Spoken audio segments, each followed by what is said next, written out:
I want to start today off with a incantation, and this is from Richard Rudd, who is the speaker or the founder of Gene Keys, a system of self-knowledge I use very often to understand myself and others in the world around me. I am dedicating this to following our life's purpose. I think I've done it before, but I think it's relevant now as we step into this new moon in Cancer and have this opportunity to work on the things that we love and to give ourselves love in the process of learning to do them. So this cantation is called the Holy Incantation of Solace. Let love flow through my soul. Let light flower in my heart. Let warmth radiate my belly. Let purity shimmer in my bones. Let kindness resound in my voice. Let clarity shine through my mind. Let solace abound in my life, touching all who I meet. Let solace abound in the world, bringing all beings into perfect union.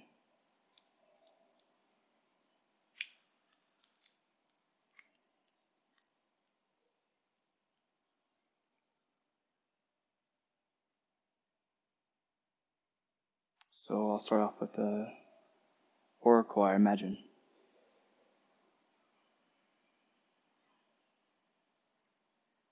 Kind of says, pick your poison.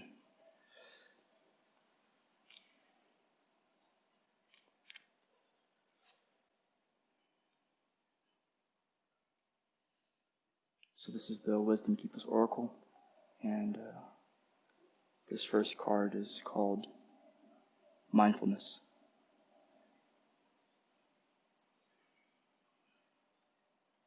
So the way this deck works is it kind of tells a story and then offers some guidance or wisdom and some things to contemplate.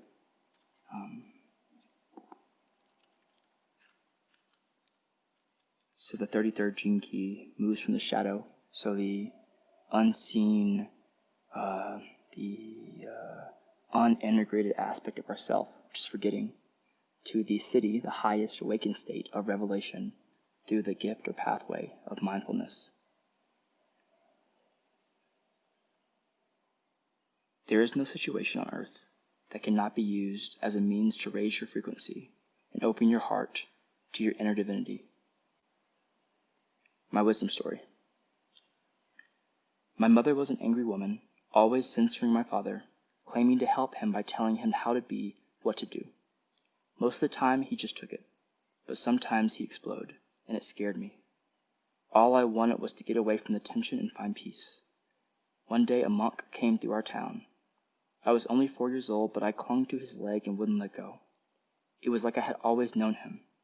He asked my parents for permission to take me with him to the monastery, and they agreed, even though I could see that it broke their hearts.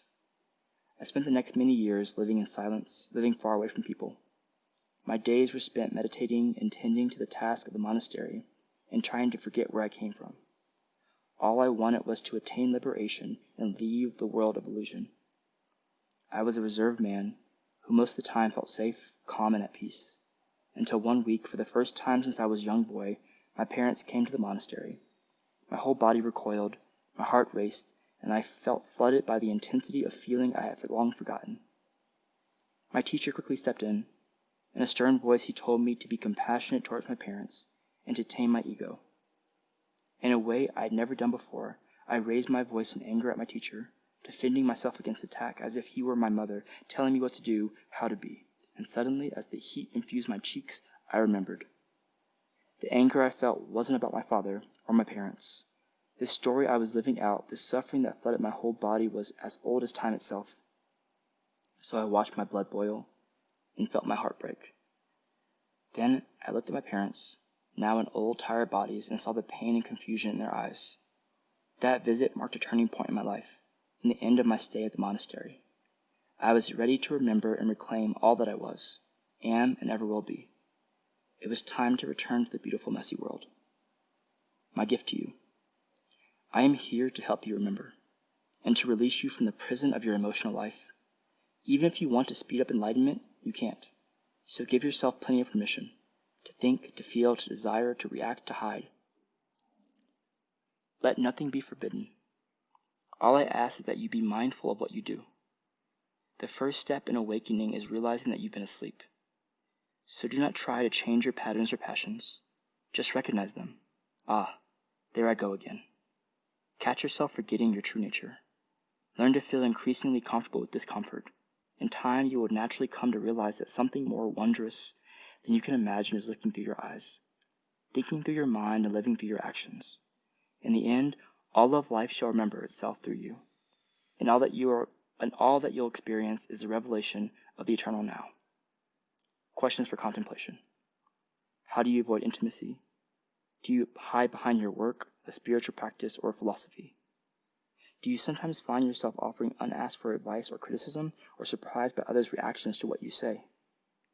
If you weren't worried about being unenlightened, what feeling, desire, or need might you more easily see and own? Practice mindfulness today. Simply watch your thoughts, impulses, and actions without trying to change, redirect, or censor them. Notice which ones are most difficult for you to look upon with neutral compassion.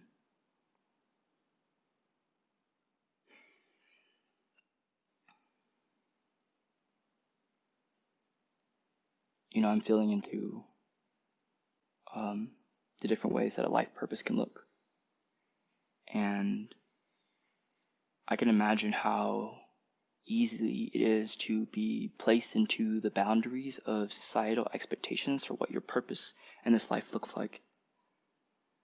And when I think about purpose, I think about not just what we do, but the way in which it's done uniquely by the being and the body that we are.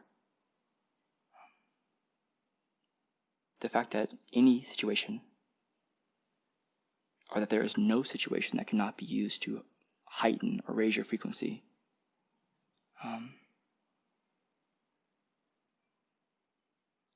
can feel the spaciousness, and I feel a little bit of a tightness in my chest because that it takes away the ability to fall back upon preconceived notions of what it means to do right work in the world.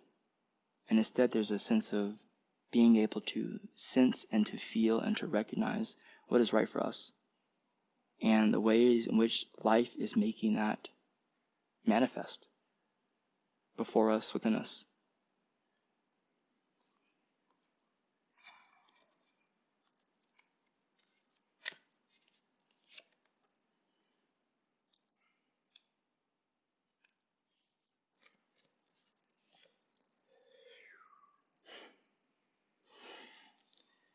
So on the top of the deck we have failure. This is the 7 of discs. And for me, failure, so the discs are all about coming into relationship with the material world. Like the 2D and the 3D, the things that you can physically touch and know. And for me, the failure here is speaking about, I think on our process of, personally, in this journey of coming into relationship with material success, and just coming into relationship with being in a human form in this life, at this time, in the ways in which I am living, the feeling of failure is very present because it's hard to know when I have reached a place that is complete. The 7 of discs is just past the 6, so you've had this moment of completion and a sense of contentment, and now you're taking this next step further, and you're kind of a little bit beyond yourself. You don't know where to go next, but you are, you're here. You're here on the material plane. You have known success. You know what works and what doesn't work for you, and you know that there's still more to do. You know that the journey is not complete. And so in this moment, in this time, it can feel like you're not enough because you were just full. And now you feel the spaciousness of the journey ahead. On the bottom of the deck, we have happiness in reverse, failure and happiness in reverse.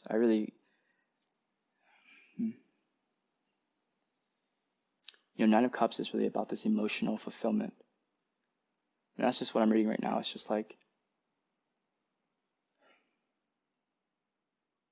maybe this is a really hard time.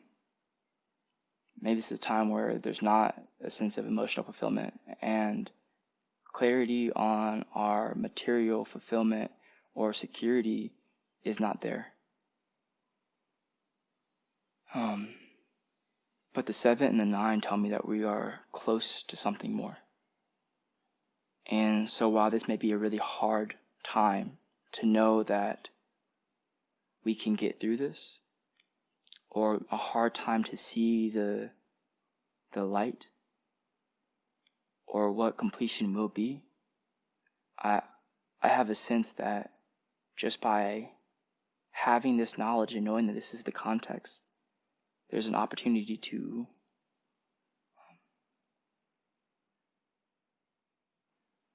complete this. So we have the Prince of Swords in reverse and the Priestess. And so Prince of Swords, the swords are all about kind of clarity, this air. And so I kind of have this sense that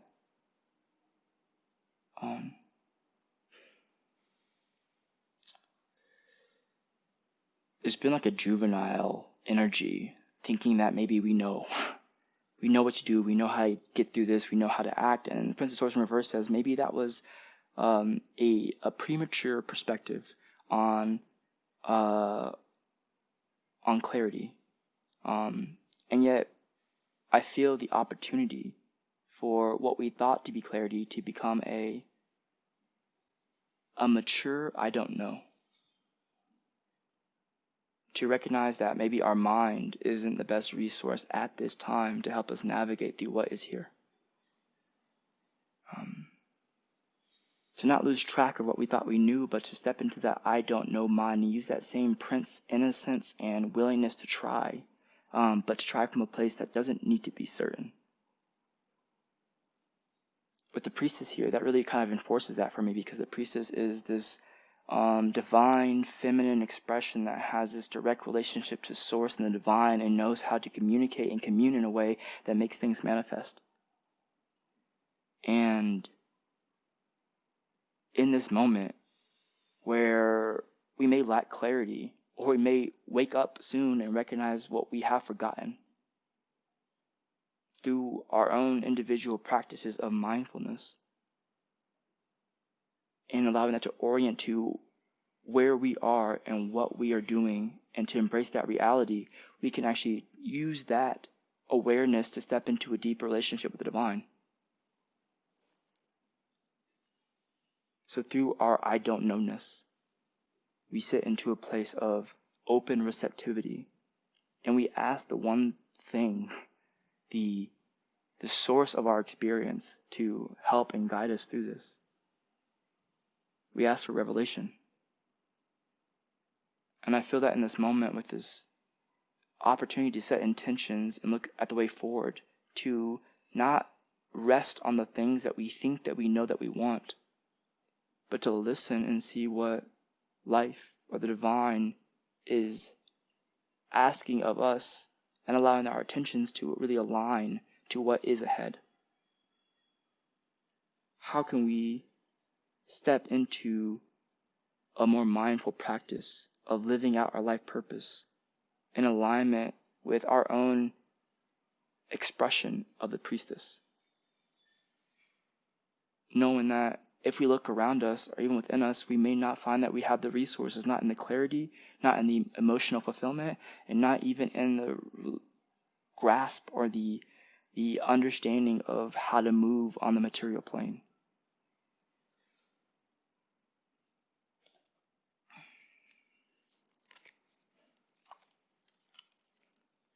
The peacock flew out, so I'll put that down.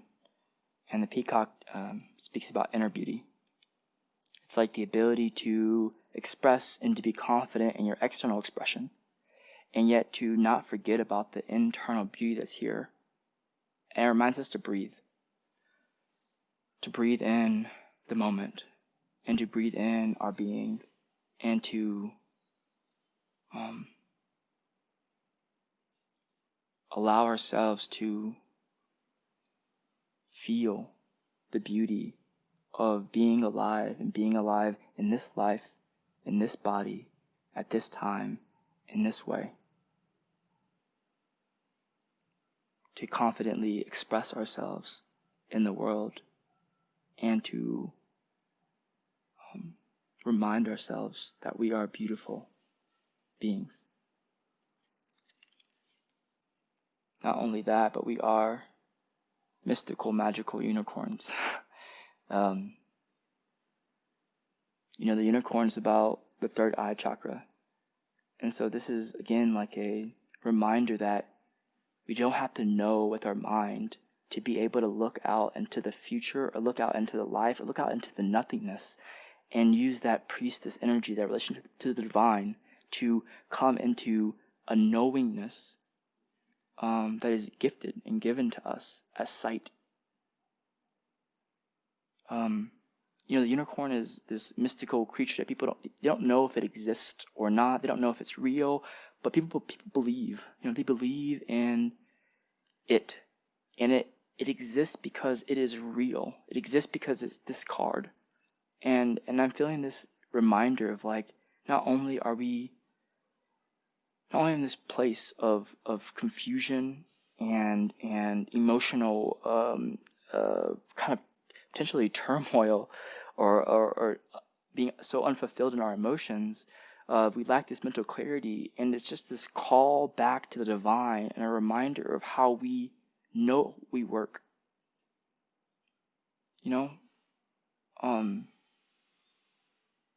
It's not a rejection of the systems or the ways people have told us. We must engage in this type of process of understanding what we're here to do, or progressing or moving through the world. But it also reminds us that there's something about the way that we are that is unique. And the thing that understands that uniqueness best is our ability to breathe into our being and to come into relationship with Source, with the divine nature of our being and divinity as a whole. Because it knows us because it is us, and we are of it.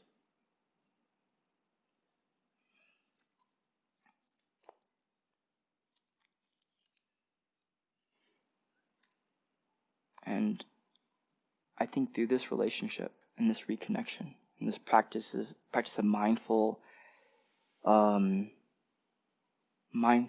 magical communication with the divine, we will find that full cycle and kind of complete the emotional aspect of this process. We will find a sense of emotional contentment.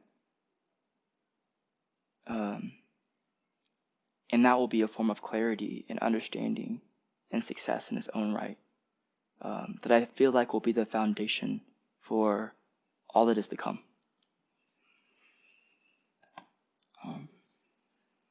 I'll read one more card. We're at 1912.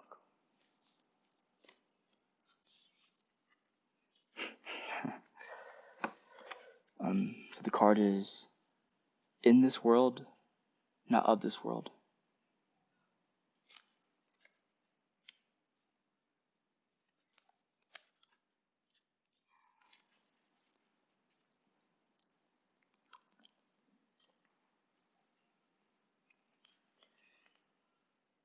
In this world, not of this world. It is safe for you to become naked with life. This doesn't necessarily mean stripping off and running wild in public.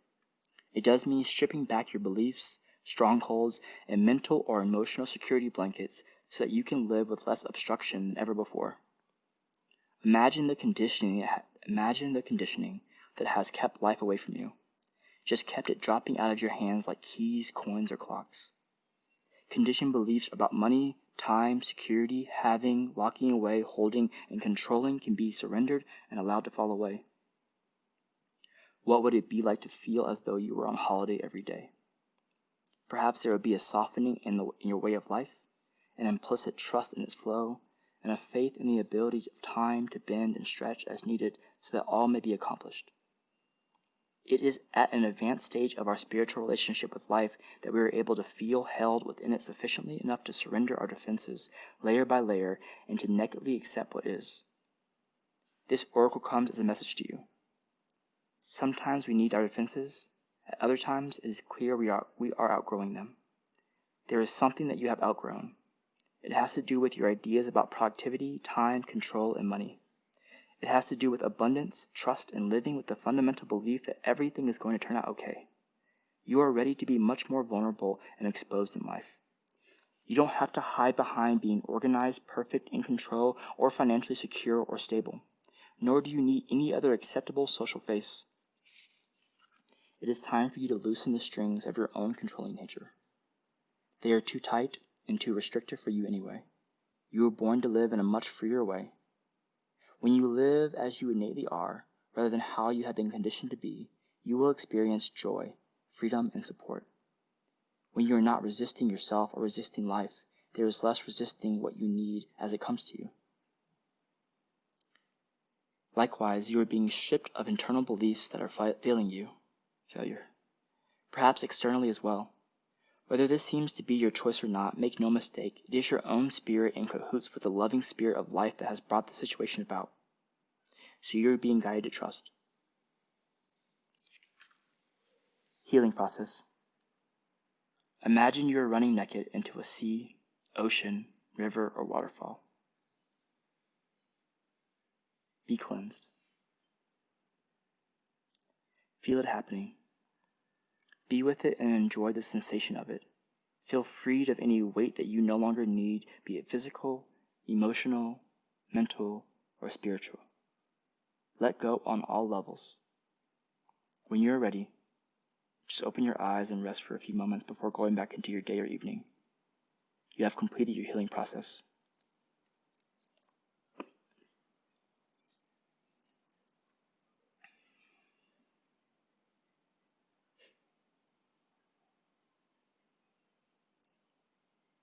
So as we go into this day,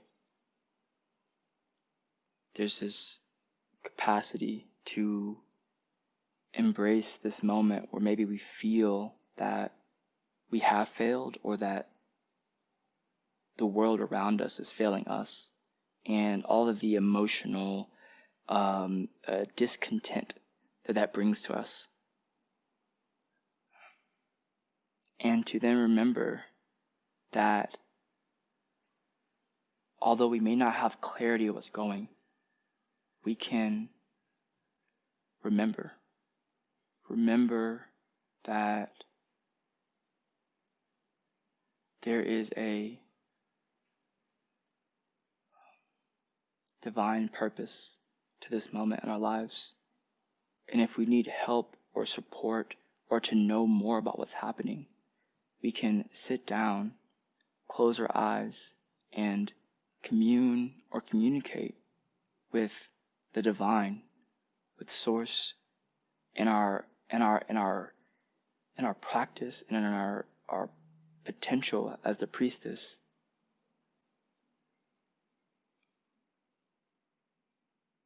And if that's a challenge, we can breathe into our body and just remind ourselves that we are beautiful. I am beautiful. I am loved. I can trust. I am a mystical, magical being, and I am real. I am in this world, and I am not of this world, and I know that I am here for a reason, and that this is happening, this is going on, that my life is this way for a reason, and I will trust it, and I will see it through, because that's what I came here to do.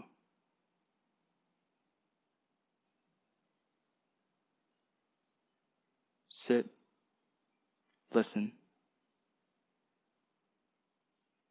remember,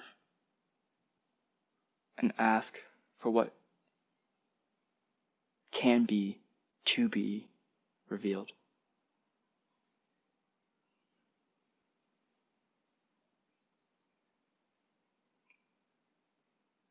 Don't be afraid to say what it is that you need, especially at this time.